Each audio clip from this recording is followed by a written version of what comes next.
You can now be voting as early voting or absentee voting is going on in Dubois County and all counties in Indiana. Hello and welcome to WJTS-Inform. I'm your host, Bill Potter. Joining me in the studio is the clerk for Dubois County. That is Bridgette Jarboe. Bridgette, welcome to the show.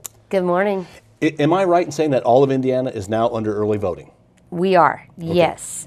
28 days before, state statute requires absentee in-person voting in the clerk's office. Okay, and I say early voting, you say absentee, but is it really kind of the same thing? It's just I'm using a slang term? Exactly. Early voting is a slang term that was thrown around, kind of came up a little bit with the vote center concept and things like that. But early voting is more of a slang term, but it's absentee voting, and we offer in-person voting 28 days before, as we are now in the courthouse. Okay, right up to Election Day? No. The day before, November 7th, is our last day. So, right up to. We are there from 8 until noon on that day. That's a shortened day. Okay, now, before I forget, one thing I do want to talk about is when you vote, whether you vote absentee or whether you vote the day of the election, you must have a photo ID. Yes, sir. Correct? Yes, you do. Because I know in some states there's some debate over that, but in Indiana, you must have a photo ID. Yes. What constitutes a photo ID? Passport, Indiana issued driver's license or Indiana issued ID card, a state college or state school ID card that has an expiration date on it. Your passport has to be a valid passport. It cannot have expired. And then there are special military IDs that we can accept. You know, you pointed out state college, so a private college like the University of Evansville, that photo ID doesn't count. You got it. But USI, which is a state school, does count. Okay. So if it has an expiration date on it. Oh, okay. If it does not have an expiration date on it, then it does not count. Now, there are people who don't have a driver's license or any kind of state photo ID, but they can get those. How can you get that? Yes. And what is it? Just a card that says you can vote and here's your picture? You actually go to the BMV and you get a photo ID card. Okay. I believe there's a minimal cost with those, but you do have to go in. You do have to supply your information just as you would to get a driver's license. There's a few forms of identification they ask, validate your address, things like that. Then they will issue you that ID card to be able to vote, and they are open on Election Day. Okay, and so you will need that to vote either Election Day or with this absentee or satellite voting. Yes, yes. Any voting you're going to do in Indiana other than voting by mail or by travel board. When you vote by mail, which we've been doing for the last few weeks, that started in September already when we started to mail the ballots out, you send in an application. We verify your application with your address, the signature. That's verified against your original voter registration. We keep a really nice big file cabinet with everyone's voter registration cards in there. Okay. Then we mail the ballot to you. You're going to sign, and you're signing an affidavit, and it is a felony, perjury felony, if you lie or falsify these applications or the ballot that you're sending back. But you can vote by mail with an application, and then we'll send you the ballot. Travel board, if they will come out to your home, and they're coming to your home to allow you to vote, you vote on a machine, but you still sign an affidavit that you are who you are, and we compare that to your application that you submitted to us before the travel board came out.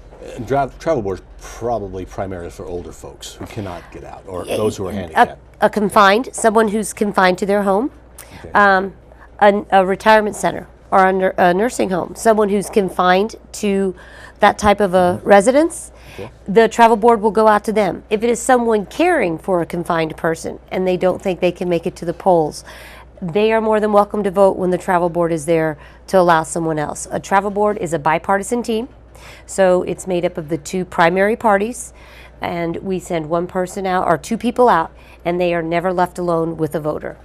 Okay. And you're making it really easy for folks to vote because you're doing also satellite voting or voting centers ahead of the election. Yes. If that's the right way to put it. Yes. Let's talk about that a little bit. How can, I'm out of town on the 7th, the 8th, I'm not sure if I'm going to be or not, but I think I might be able to vote, but I am free this coming Saturday. can I vote someplace? Yes, October 29th and November 5th are the 2 Saturdays we will have voting. Okay. 8 to 3 in the courthouse, and then 8 to noon, and we will be in the Ferdinand Community Center, Huntingburg Event Center, and the Dubois Library, and the 35th Street Fire Station. Okay. So you have 4 places around the county. We've tried to get it to each of the school areas with our 4 schools. So we've got a location in all 4 of the bigger, or the towns, that you may go and cast a vote early on Saturday voting. 8 to noon at our outer locations, 8 to 3 in the courthouse, because statute says we have to be open 8 to 3. And those are the Saturdays prior to the election? Yes, the 29th and the 5th. Okay. Then starting October 31st, we're trying to get out to locations to make it as convenient for anyone as we can. Since we've done some of the consolidating, we're trying to go to the people so they don't have to come to us. Monday, October 31st, we will be at the St. Henry Fire Station from 10 to 6. Tuesday, we are moving to the Birdseye Fire Station. We will be there from 10 to 6. Wednesday, we are going to the Schnellville Fire Station. We will be there from 10 to 6. And Thursday, November 4th, we will be at the Hayesville Fire Station, and we will be there from 10 to 6. Thursday's November 3rd, sorry. Okay. Friday, November 4th, we will be at the Dubois Library from 10 to 6. And then again, Saturday morning. And while it may sound complicated, because there are a lot of locations and a lot of times, it's easy to find that information by going to your website. Right? Yes, so yes. Or you can click on the WJTS.TV website. We have a link right to that website that tells you where to vote and where you can't vote. Yes. Dubois County, Dubois County in.org is the county website. It's right up on our front page. If someone they don't use electronics or they're not comfortable with a computer, call our office, 812-481-7035. We will send you all the location information, even the precinct-specific location on voting day. So there's really no excuse. The information's out there to find. You may have to ask a question to find out where it is. Yes. And the in-person absentee or the early voting, as you will, that is available to anyone. If you're worried about the line that you may face, and again, we jump from normally during a city or a town election, unfortunately, we only get a 19 to a 20% turnout. Right. But when you take that and you jump it to 63%, which is what we had in 2008, yes, there's going to be a line. I don't care if we're using an electronic poll pad or if you're using a paper poll book. You're still having 40% more people show up to vote than normally do. So if you're afraid you're going to run into a line, take the week before or one of the other days that we've got left before and vote. And if you vote at one of these early locations, that the week before the election, October 31st through November 5th, or even the 2 Saturdays prior to, it really doesn't matter what your precinct is. You still can vote. Whilst I'm in Jackson, I can vote in St. Henry if I want. Exactly. If you're the passing St. Henry through. Fire Department, so I'm passing through. Okay. Yes. Yes. If you're passing through there and, oh, hey, you know what? I've got an extra 10 minutes. I'm going to run in and cast my vote. I do want to prepare people as well, though. Our ballots are 6 pages long. Okay. Every person that walks into a voting booth is going to be looking and reading through 6 pages. So it is going to take each person a little bit of time to process a ballot and to get through the ballot voting on a machine, whether you're voting early, absentee, in person, or whether you're voting on election day. So there are potential that you're going to wait a little bit, but a 6 pages are 6 pages. With the referendums, there's a constitutional referendum, the local referendums, and then all the candidates. Well, and the one thing that it really is still very simple to vote. It's not hard to do. You just simply are pushing buttons, and then it lights up next to it. So it's really, really kind of fun. Mm-hmm. It's easy to do, but there's 6 pages you're going to have to go through. And you should go through all of them. Yes, yes. And there was one big change with, it is now Public Law 61.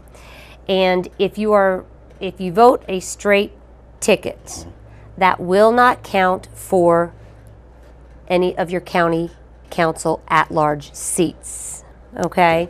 So you will have to go to the last page to vote for county council. Plus, you will also need to vote for school board if you have a school board election. Those are nonpartisan. So if you want to cast your vote for school board and you want to cast a vote for county council at large, you can pick a maximum of 3. We have 6 candidates. Those 2 offices do not fall under straight ticket. Okay. And neither do the judges' retentions or the referendums. Yeah. And for people to know too, if there's a party, or not a party, an office you don't want to vote for some reason, you don't feel comfortable voting for this, you can vote for whatever you want to vote for. Yes. If you want to just go in and vote for the referendum, you can. If you just want to go in and vote for everybody, you can. Or if it's only county council at large and one person you want to vote for them, you can do that.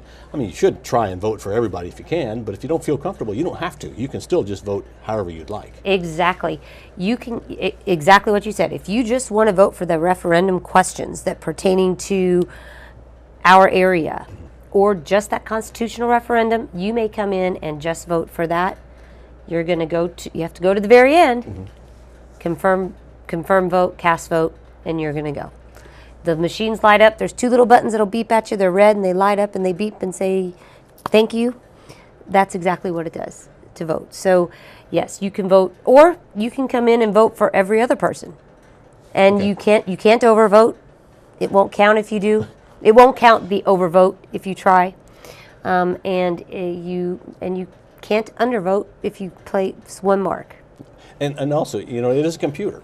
And if you push a selection, you can change your mind and push the other candidate, and it will change for you. It's not. So don't worry about that. It's not like it's set that way. Right. And our machines are not, again, I've always been stressing this, our machines are not connected to the internet in any way. Our voting machines are secured. There is a computer tape printed out at the end of the night.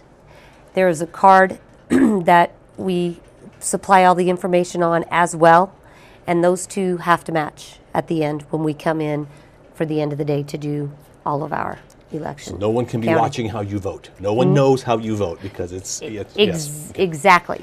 Now, it's a weird question, but what if somebody would vote early but pass away prior to the election? I mean, I didn't think about that, but what happens? Anyone that comes in and votes absentee in person early, they are given a number, and it's a little white sticker that we use.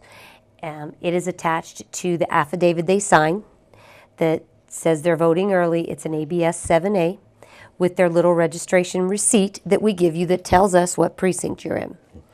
If something would unfortunately happen to someone after they have cast a vote before Election Day, we have to call our panel makers, microvote, and they will send a technician down, and we have to remove that vote. Interesting. So that is why everyone is given a unique number. However, we can't see anything in that unique number. We can't see anything about you just don't, who it that is. file just goes out. And there's, again, we do not have the ability to redact or take that information out. We have to call our company to come in and actually come in and do the work for us. It's not an easy process. A few counties have had that happen, and it's an undertaking for them, but they do come in to do that work. If it's a mail-in ballot, that's a little easier. We can take that out of the cabinet, but on a machine, there's a lot more to it. It all sounds very complicated, but it really is not. It's complicatedly simple, but for the voters, it's easy to vote. I mean, it's complicated for you to run it. It's complicated for those who do the machines and to work that day. But for the voters who are voting, it's super simple. You just go and push the little box next to the name you want. Exactly. It's a little rubber box, exactly as you said. It'll put an X in there that says you're voting for this person. Bottom, when you're looking at the screen, bottom right-hand corner, next page. Make your selections, next page. All the way to the end, it'll say confirm vote. You'll push that. Little red lights will come on. You'll push a red button. They'll blink, and it'll pop up and say thank you. Easy. That's it. Easy peasy. Yes. No excuse not to vote, and especially with the absentee, or as I call it, early voting, Yes. that you can do really right now. It's, Yes. it's going on right now. And if you've got a question, call Bridgette's office or call your local county clerk and ask them about any questions you have, where you vote, things like that. Yes. And Bill, our number is 812-481-7035. Last day to request an absentee application, and they have to be back in our office by Monday, October 31st. So if you want to get an absentee application, you're going to need to call ahead of time because, again, that's the two-step process to vote by mail. Okay. So, and those have to be back in our office by the 31st so we can get the ballot together out to you. Ballots by mail must be in our office by noon, November 7th. And you have made voting very easy for folks. Make sure you go out and vote. Bridgette, thank you very much for coming in. Thank Our you. guest has been Bridgette Jarboe. She is the Dubois County Clerk. It's election going on right now. Vote between now and November 8th. Thank you for watching WJTS Inform. We're local people watching local people.